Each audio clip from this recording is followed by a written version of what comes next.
Hello and welcome back my dear friends. आज हम बात करने वाले हैं साइंस से रिलेटेड टॉप 100 क्वेश्चन के बारे में। तो पूरा वीडियो शुरू से लेकर लास्ट तक ध्यान से देखना। साथ ही साथ आप अगर हमारे चैनल पर फर्स्ट टाइम विजिट कर रहे हैं तो चैनल को ज़रूर सब्सक्राइब कर लेना और बेल आइकन प्रेस कर देना, ताकि बहुत सारी वीडियो अपलोड हो तो उसका नोटिफिकेशन आपको सबसे पहले मिल सके। तो चलिए फ्रेंड्स, आज हम शुरू करते हैं अपने पहले क्वेश्चन से। क्वेश्चन नंबर 1, बायोगैस का प्रमुख अवयव क्या है? इसका राइट आंसर इज मीथेन। इसके बाद अगला क्वेश्चन, हैजा रोग का वाहक है? घरेलू मक्खी। इसके बाद आगे, बेरी बेरी रोग किस विटामिन की कमी से होता है? विटामिन B1 की कमी से बेरी बेरी नामक रोग होता है। इसके बाद आगे हम लोग देखते हैं, अदरक का कौन सा हिस्सा खाया जाता है? तो अदरक का हम लोग तना वाला भाग खाते हैं। मांसपेशियों में कौन सा प्रोटीन पाया जाता है? मायोसिन। इसके बाद अगला, कौन सा पदार्थ प्रोटीन का सबसे बड़ा स्रोत होता है? इसका राइट आंसर इज सोयाबीन। इसके बाद हम लोग अगले क्वेश्चन की ओर चलते हैं। किसकी हृदय में 3 भाग होते हैं? तो इसका आंसर होगा मेढक। इसके बाद अगला क्वेश्चन, पेप्सिन क्या है? पेप्सिन एक एंजाइम है। इसके बाद, इंसुलिन क्या है? इंसुलिन एक हार्मोन है। इसके बाद हम लोग आगे बढ़ते हैं, कार्बोहाइड्रेट में आते हैं। तो शर्करा और स्टार्च दोनों कार्बोहाइड्रेट में आते हैं। पौधे का कौन सा भाग शोषण करता है? तो इसका आंसर होगा पत्ती। इसके बाद हम लोग आगे क्वेश्चन की ओर देखते हैं, सिनकोना पौधे के किस भाग से कुनैन प्राप्त होता है? तो इसका आंसर होगा तने की छाल से। इसके बाद हम लोग आगे क्वेश्चन की ओर देखते हैं, प्रकाश संश्लेषण किस प्रकाश में सबसे ज़्यादा तेज होता है? तो ये होता है लाल प्रकाश में। इसके बाद आगे क्वेश्चन देखते हैं, एक पेड़ की आयु का अनुमान लगाया जा सकता है? तो तने के बने हुए घेरों को गिनकर। इसके बाद अगला क्वेश्चन, प्रकाश संश्लेषण के दौरान पैदा होने वाली ऑक्सीजन का स्रोत है? तो इसका आंसर होगा जल। इसके बाद अगले क्वेश्चन की हम लोग, संसार का सबसे बड़ा फूल कौन सा है? तो यह है रेफ्लेशिया।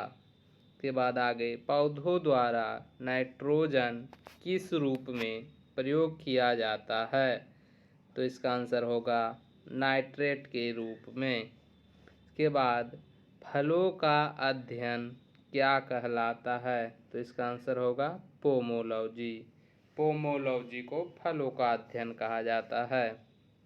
इसके बाद हम लोग आगे बढ़ते हैं, प्रोटीन के सबसे अधिक स्रोत किसमें पाया जाता है? तो ये होगा सोयाबीन में। इसके बाद हम लोग अगले क्वेश्चन की ओर, तारपीन का तेल किस वृक्ष से प्राप्त किया जाता है? तो ये इसका आंसर होगा चीड़ से। चीड़ से हम लोग तारपीन का तेल प्राप्त करते हैं। प्रकाश संश्लेषण कब होता है? तो ये केवल दिन में ही प्रकाश संश्लेषण होता है। इसके बाद आगे हम लोग बढ़ते हैं, प्राकृतिक वर्ण का सिद्धांत किसने प्रतिपादित किया? तो इसका आंसर होगा डार्विन ने। इसके बाद आगे हम लोग, अफीम पौधे के किस भाग से प्राप्त होता है? तो इसका आंसर होगा फूल से। इसके आगे हम लोग, पौधों में बाष्पोत्सर्जन की क्रिया किसमें होती है? तो ये होती है बाष्पोत्सर्जन की क्रिया पत्ती में। इसके बाद हम लोग आगे बढ़ते हैं, वन अनुसंधान संस्थान कहाँ स्थित है? तो यह है देहरादून में। इसके इसके बाद आगे क्वेश्चन, भारतीय कृषि अनुसंधान संस्थान कहाँ स्थित है? तो ये भारतीय कृषि अनुसंधान संस्थान नई दिल्ली में स्थित है। सबसे लंबा जीवित वृक्ष कौन सा है? तो ये है सिकोया। इसके बाद हम लोग आगे क्वेश्चन की ओर बढ़ते हैं। खरीफ के मौसम का समय है, ये होता है जून से सितंबर तक के समय को खरीफ के मौसम का समय कहा जाता है। भारत में हरित क्रांति के जन्मदाता कौन हैं? तो ये हैं एम.एस. स्वामीनाथन। इसके बाद आगे हम लोग, विद्युत बल्ब में कौन सा गैस भरी जाती है? तो ये नाइट्रोजन गैस भरी जाती है। इसके बाद हम लोग आगे क्वेश्चन की ओर, यूरेसिल किस में पाया जाता है? तो ये पाया जाता है आरएनए में। इसके बाद आगे हम लोग, सिरका में कौन सा अम्ल पाया जाता है? तो यह है एसिटिक एसिड सिरका में पाया जाता है। इसके बाद हम लोग आगे, शुद्ध जल अम्लीय होता है या क्षारीय? तो ये शुद्ध जल ना अम्लीय होता है न क्षारीय, उदासीन होता है। इसके बाद हम लोग आगे बढ़ते हैं। दूरी मापने की सबसे बड़ी इकाई होती है, वो होती है पारसेक। इसके बाद हम लोग, घड़ी में चाबी देना किसका उदाहरण है? तो यह है स्थितिज ऊर्जा का। इसके बाद आगे हम लोग, वायुमंडल की आर्द्रता मापने वाला यंत्र कौन सा है? तो यह है हाइग्रोमीटर। इसके बाद आगे हम लोग, ट्रांसफॉर्मर किस सिद्धांत पर आधारित है? यह है चुंबकीय प्रेरण के सिद्धांत पर। इसके बाद हम लोग आगे, तरंगे अवश्रव्य कही जाती है तो जब उनकी आवृत्ति 20 हर्ट्ज से कम हो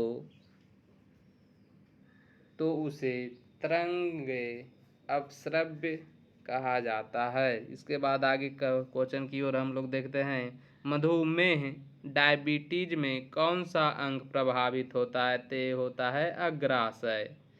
इसके बाद हम लोग आगे क्वेश्चन, किस रंग का अपवर्तनांक सर्वाधिक होता है? तो ये होता है बैंगनी रंग का। इसके बाद आगे हम लोग, प्रकाशीय तंतु किस सिद्धांत पर कार्य करता है? तो यह है पूर्ण आंतरिक परावर्तन के सिद्धांत पर। इसके बाद आगे हम लोग, उत्तल दर्पण द्वारा बना प्रतिबिंब कैसा होता है? तो ये वास्तविक और सीधा होता है। इसके बाद आगे हम लोग, स्पष्ट दृष्टि की न्यूनतम दूरी होती है? तो इसका आंसर होगा 25 सेंटीमीटर। प्रकाश के तरंग सिद्धांत को किसने प्रतिपादित किया? तो यह है हाइगेंस। बाद आगे हम लोग, केल्विन तापमापी में वर्ष का गलनांक होता है? तो ये 273 के मतलब केल्विन होता है। के बाद आगे हम लोग, ध्वनि तरंगों का वेग सबसे ज़्यादा किस में होता है? तो ये होता है ठोस में। सूर्य की ऊष्मा पृथ्वी पर कैसे पहुंचती है? तो ये पहुंचती है विकिरण के द्वारा। इसके बाद आगे हम लोग, पानी के ऊपर तेल परत का चमकना किसका उदाहरण है? तो ये है व्यतिकरण का। इसके बाद आगे हम लोग देखते हैं, मैनोमीटर के द्वारा किसकी माप की जाती है? तो यह गैसों की माप की जाती है मैनोमीटर के द्वारा। इसके बाद आगे हम लोग, जेट इंजन किस सिद्धांत पर कार्य करता है? तो यह रैखिक संवेग संरक्षण के सिद्धांत पर। इसके बाद आगे हम लोग, एक फैदम बराबर कितने फीट होते हैं? तो ये 6 फीट होते हैं। इसके बाद नेक्स्ट हम लोग देखते हैं ध्वनि किस कारण सुनी जाती है। प्रतिध्वनि किस कारण सुनी जाती है? तो इसका आंसर होगा ध्वनि तरंगों का परावर्तन। इसके बाद आगे हम लोग एसिड बदलता है नीले लिटमस पत्र को लाल लिटमस पत्र में बदल देता है। इसके बाद आगे हम लोग कौन से रंग का तरंग दैर्घ्य सबसे अधिक होता है? तो ये होता है लाल का तरंग दैर्घ्य सबसे अधिक। इसके बाद आगे हम लोग रतौंधी रोग किस विटामिन की कमी से होता है? तो ये होता है विटामिन ए की कमी से रतौंधी नामक रोग। इसके बाद आगे हम लोग शैवाल में बहुलता होती है तो ये होती है क्लोरोफिल की। इसके बाद आगे हम लोग खाना पकाने की गैस किस 2 गैसों का मिश्रण है? तो है ब्यूटेन और प्रोपेन का मिश्रण खाना पका। इसके साथ ही साथ आप लोग हमारे चैनल पर फर्स्ट टाइम विजिट कर रहे हैं तो चैनल को ज़रूर सब्सक्राइब कर दें और बेल आइकन प्रेस कर दें। इसके बाद आगे हम लोग नेक्स्ट क्वेश्चन की ओर चलते हैं। कैथोड किरणें होती है ए प्रोटॉन की धारा होती है। इसके बाद आगे हम लोग समुद्र की गहराई किस यंत्र के द्वारा मालूम की जाती है? तो ये सोनार से समुद्र की गहराई की धारा मालूम की जाती है। इसके बाद नेक्स्ट क्वेश्चन चमगादड़ों में पाया जाता है ये अल्ट्रासोनिक यानी कि प्रसरव ध्वनि के तंत्र पाए जाते हैं। इसके बाद आगे हम लोग पेड़ ऊर्जा का कैसा स्रोत है? तो यह है नवीकरणीय स्रोत। के बाद आगे हम लोग बिजली के बल्ब का फिलामेंट किसका बना होता है? तो ये होता है टंगस्टन का बना। इसके बाद आगे हम लोग देखते हैं कोशिका क्रिया किसका परिणाम है? तो यह है सतही तनाव का।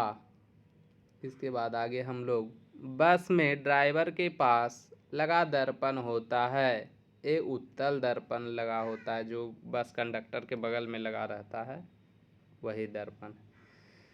इसके बाद आगे हम लोग शीशा से मदिरा निकालने की प्रक्रिया को क्या कहते हैं? उसे किण्वन कहते हैं। इसके बाद आगे हम लोग संचायक बैटरी में साधारणतः क्या होता है? तो ये होता है शीशा। के बाद आगे हम लोग सोडियम का बाइकार्बोनेट का साधारण नाम क्या है? तो यह है धोवन सोडा। इसके बाद आगे हम लोग नेक्स्ट क्वेश्चन की ओर एंजाइम से क्या अभिप्राय है? तो इसका आंसर होगा जैविक उत्प्रेरक। इसके बाद आगे हम लोग संचायक बैटरियों में किसका प्रयोग होता है? तो ये होता है जस्ता का प्रयोग। इसके बाद आगे हम लोग ताजमहल किस पत्थर से बना है? तो वे है सफ़ेद संगमरमर से बना हुआ है ताजमहल। इसके बाद आगे हम लोग है बुखार और दमा किस वर्ग के रोग हैं? ये हैं एलर्जी के रोग। इसके बाद आगे हम लोग शुष्क सेल का एनोड किससे बना होता है? तो ये होता है ग्रेफाइट यानी कि कार्बन से बना हुआ। तो चलिए फ्रेंड्स नेक्स्ट क्वेश्चन की ओर चलते हैं। नाभिकीय रिएक्टर में ईंधन का काम कौन करता है? तो इसका आंसर होगा यूरेनियम। इसके साथ ही हम लोग नेक्स्ट क्वेश्चन की ओर तरल पदार्थ का घनत्व गर्म करने पर क्या होता है? तो ये कम हो जाता है। साथ ही हम लोग next question green house gas कौन सी है? तो ये है carbon oxide, green house gas carbon dioxide को कहा जाता है। सोडियम पंप का कार्य कहाँ पर होता है? तो ये होता है तंत्रिका आवेग में। इसके बाद हम लोग नेक्स्ट क्वेश्चन, एक नक्षत्र का रंग किस पर निर्भर करता है?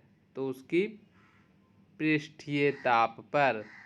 इसके बाद हम लोग नेक्स्ट क्वेश्चन, इस पृथ्वी के अपमार्जक कौन हैं? तो इसका आंसर होगा जीवाणु और कवक। साथ ही हम लोग नेक्स्ट क्वेश्चन, सोल्डर किस धातु का मिश्रण है?